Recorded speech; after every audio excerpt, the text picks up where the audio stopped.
우리 다 같이 사도신경으로 우리의 신앙을 고백하도록 하겠습니다.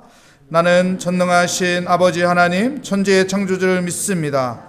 나는 그의 유일하신 아들 우리 주 예수 그리스도를 믿습니다. 그는 성령으로 잉태되어 동정녀 마리아에게서 나시고 본디오 빌라도에게 고난을 받아 십자가에 못 박혀 죽으시고 장사된 지 사흘 만에 죽은 자 가운데서 다시 살아나셨으며 하늘에 오르시어 전능하신 아버지 하나님 우편에 앉아 계시다가 거기로부터 살아있는 자와 죽은 자를 심판하러 오십니다. 나는 성령을 믿으며 거룩한 공교회와 성도의 교제와 죄를 용서받는 것과 몸의 부활과 영생을 믿습니다. 아멘. 오늘 우리에게 주시는 하나님의 말씀은 예레미야서 1장 11절부터 14절까지 말씀입니다. 제 성경으로 구약 성경 1050면에 있는 예레미야서 1장 11절부터 14절까지 말씀, 저와 여러분의 순서로 교독하도록 하겠습니다.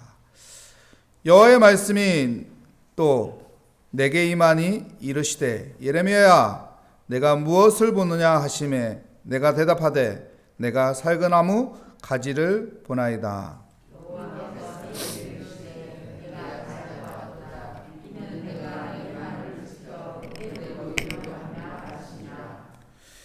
여호와의 말씀이 다시 내게 임하니라.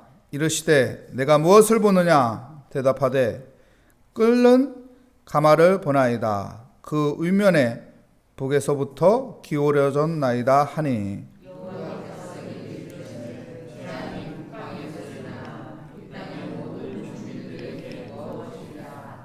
아멘. 오늘 하나님의 말씀의 제목은 살구나무 가지와 끓는 가마 환상이라는 제목으로 하나님의 말씀을 증거하도록 하겠습니다. 우리가 살아가는 인생 속에서 어떤 환경과 상황과 사건에 우리는 많은 영향을 받고 삽니다. 우리의 삶에 큰 영향을 주는 것은 보는 것입니다. 우리가 보는 것을 통해서 많은 영향을 받게 되어 있습니다. 오늘 성경에도 하나님께서 예레미야 선지자에게 이렇게 말합니다. 내가 무엇을 보느냐? 내가 무엇을 보느냐? 사랑하는 성도 여러분, 사랑하는 성도 여러분은 삶을 살면서 무엇을 보면서 삽니까? 오늘 하루가 시작하는데 이 하루라는 삶 속에서 나는 무엇을 보고 살까? 나는 지금 무엇을 보고 있나? 한번 생각해 보시기를 바랍니다. 오늘 예레미야에게 하나님께서 내가 무엇을 보느냐 이렇게 물었을 때 11절 말씀에 뭐라고 말합니까? 여호와의 말씀이 또 내게 임하니라. 이르시되 예레미야야 내가 무엇을 보느냐 하시매 내가 대답하되 무엇을 본다고 말합니까? 내가 살구나무 가지를 보나이다. 내가 살구나무 가지를 봅니다. 이렇게 말합니다. 살구나무 가지를 본다고 말합니다. 여러분, 민수기 17장에 보면은요, 12지파의 지팡이를 다 내놓으라고 해요. 그 네 지파 중에 지팡이는 누구 지팡이죠? 아론의 지팡이. 거기다 아론의 이름을 적어서 아론의 지팡이를 내놓습니다. 아론의 지팡이에 기적이 일어나죠. 어떤 기적이 일어나죠? 민수기 17장 8절에 보면은 그 아론의 지팡이에서 움이 돋고 순이 나오고 꽃이 피어서 살구 열매를 맺었다. 이렇게 말합니다. 야, 대단하죠.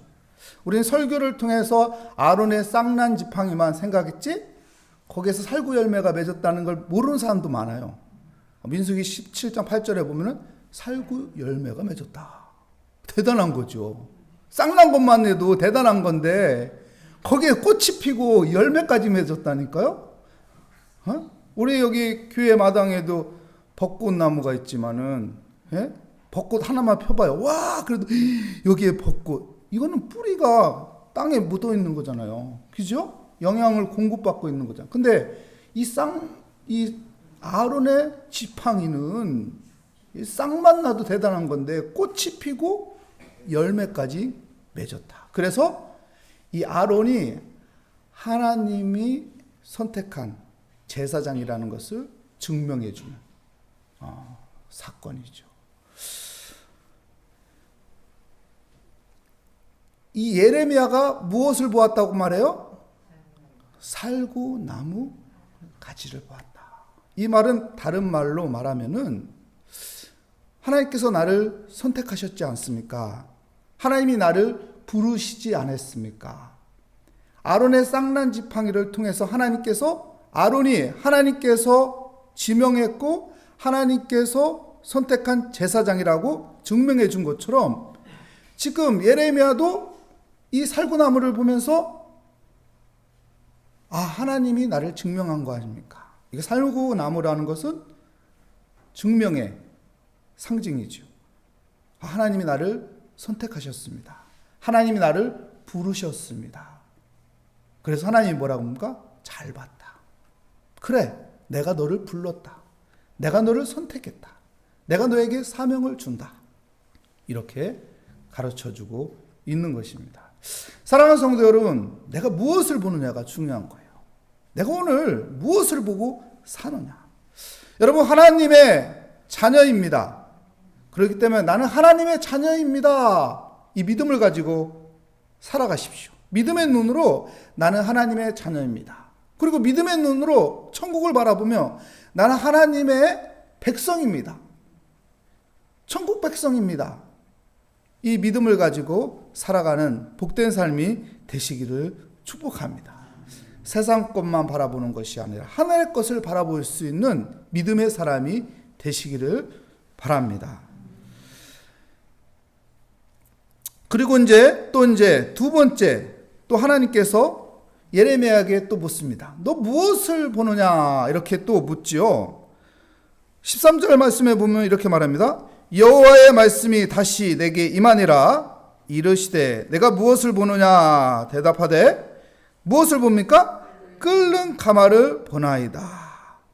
그 윗면에 북에서부터 기울어졌나이다. 끓는 가마를 본대요. 근데 북쪽이 이렇게 위로 올라가고 남쪽이 밑으로 내려가고 이렇게 기울어져서 여기 있는 물이 흘러내린다는 거예요. 14절 말씀에 보면 이거를 또 해석해 주죠. 여호와께서 내게 이르시되 재앙이 북방에서 일어나 이 땅의 모든 주민들에게 부어지리다. 여기서 우리가 시대적 상황을 좀 이해를 해야 돼요. 이 당시에 예레미야가 부르심을 받을 때 이 당시의 상황은 아수르랑 강국이 있었어요. 그리고 신흥 강국인 바벨로니안 강국이 등장했어요. 그래서 둘이 어떡합니까? 맞붙습니다. 그죠? 힘대결을 해요. 그렇기 때문에 두 나라가 서로 경쟁을 하기 때문에 주위 있는 나라들은 주위만 살펴보고 그냥 우리나라의 어떤 아수르나 바벨론이 공격할 거라는 그런 생각은 갖지 않습니다. 왜요? 강대국끼리 싸우니까 우리는 그 싸움 속에 끼어들지 않고 잘 피해만 있으면 되겠다. 이 정도라고요. 그죠? 근데 어떡합니까? 그러니까 둘이 힘이 비슷비슷한 상황 속에 있는 때라고요. 그러니 이 남유다 이스라엘 백성들의 마음은 어떨까요? 큰 나라에 어려움은 없는 거예요. 왜냐하면 자기들에게 피부로 다가올 직접적인 그런 공격은 없기 때문에. 왜냐하면 두 나라가 그냥 서로 경쟁하고 있는 힘이 비슷비슷한 상황 가운데 있기 때문에 우리는 눈치만 보고 있으면 되는 거예요. 근데 어떡합니까? 하나님께서는 미리 예측해서 말씀해 주는 거예요. 미리 예고해 주는 거예요. 아니다.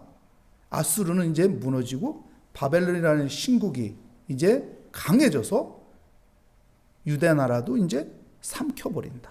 망해버린다. 이걸 미리 예고해 주는 것이죠. 예고해 주는 거예요. 그러니 예레미야는 이 말씀을 듣고 선포하는 거예요. 이스라엘 백성들에게 큰일 났다. 위기다. 지금 빨간불이다. 빨간불이다. 빨간불이 켜졌다. 근데 백성들은 듣지 않습니다. 듣지 않아요. 왜요? 피부로 안 느껴지는데요? 그냥 평안한데요? 근데 하나님은 미리 예고를 해주는 것이죠. 그리고 예레미야는 그 예고를 미리 말해주는 것이고. 야, 이럴 때 우리가 가져야 할 것은 무엇일까요? 여러분, 위기 상황 가운데 있을 때 우리는 어떤 마음을 가져야 할까? 그것을 말해주고 있습니다. 17절 말씀에 보면 이렇게 말하죠. 그러므로 너는 내 허리를 동이고 일어나 내가 내게 명령한 바를 다 그들에게 말하라. 그들 때문에 두려워하지 말라. 내가 그들 앞에서 두려움을 당하지 않게 하리라. 우리가 마음의 태도를 어떻게 가지라고 말합니까? 두려워하지 말라. 예레미야야, 두려워하지 말라.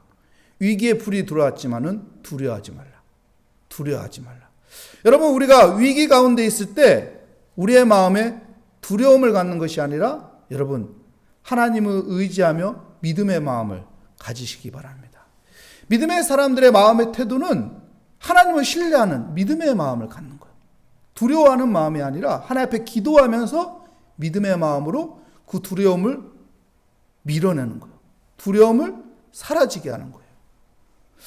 그리고 19절 말씀에 또 이렇게 말합니다. 그들이 너를 치나 너를 이기지 못하리니 이는 내가 너와 함께 하여 너를 구원할 것임이니라. 여호와의 말이니라. 뭐라고 말합니까? 그들이 친대요. 바벨론이라는 나라가 친대요. 하지만은 그리고 그 사람들이 또 예레미야를 친대요. 근데 예레미야에게 뭐라고 말합니까? 두려워하지 말라고 하고 또 뭐라고 말합니까? 그들이 너를 이기지 못하리라. 왜 예레미야를 이기지 못한다고 말합니까? 여호와께서 함께 하심으로. 여호와께서 함께 하심으로. 여러분, 우리의 마음에 위기 가운데 있을 때 두려운 마음을 갖는 것이 아니라 하나님을 신뢰하는 마음을 갖고 그리고 나는 이것을 이길 수 있다.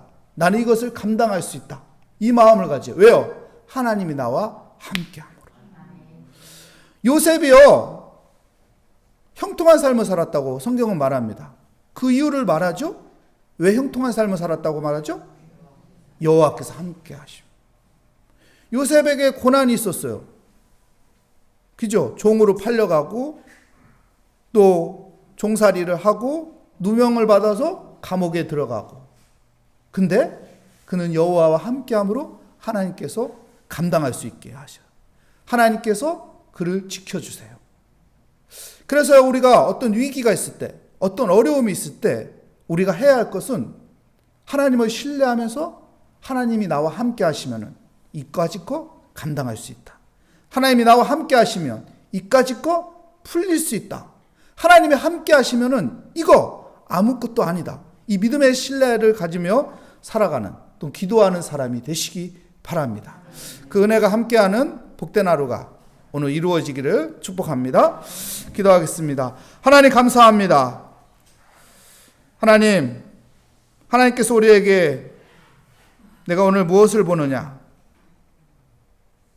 하나님, 나는 하나님의 자녀입니다. 하나님 믿음의 눈으로 오늘 이 일을 바라보고 있습니다. 이 고백을 하는 믿음의 사람이 되게 하여 주시옵소서. 그리고 우리에게 어려운 상황과 사건과 힘든 일이 있을 때 두려워하지 않고 하나님을 신뢰하며 하나님이 나와 함께 하신다는 믿음 가운데 내가 이 모든 걸 이기고 감당할 수 있게 하나님께서 나를 지키시고 인도하신다는 믿음으로 기도하며 승리하는 삶이 되게 하여 주시옵소서. 주께 감사드리며 예수 그리스도의 이름으로 기도합니다. 아멘. 하늘에 계신 우리 아버지의 이름을 거룩하게 하시며 아버지의 나라가 오게 하시며 아버지의 뜻이 하늘에서와 같이 땅에서도 이루어지게 하소서. 오늘 우리에게 일용할 양식을 주시고 우리가 우리에게 잘못한 사람을 용서하여 준 것 같이 우리 죄를 용서하여 주시고 우리를 시험에 빠지지 않게 하시고 악에서 구하소서. 나라와 권능과 영광이 영원히 아버지의 것입니다. 아멘. 오늘 말씀을 다시 한번 생각하며 우리 각자 기도를 하나님 앞에 기도 제목을 하나씩 하나씩 올려놓고 믿음을 가지며 주님을 신뢰하며 이 시간 기도하도록 하겠습니다. 하나님 감사합니다. 하나님 오늘 또 새벽을 깨우며 하나님을 바라보며 하루를 시작하게 하여 주시니 감사합니다.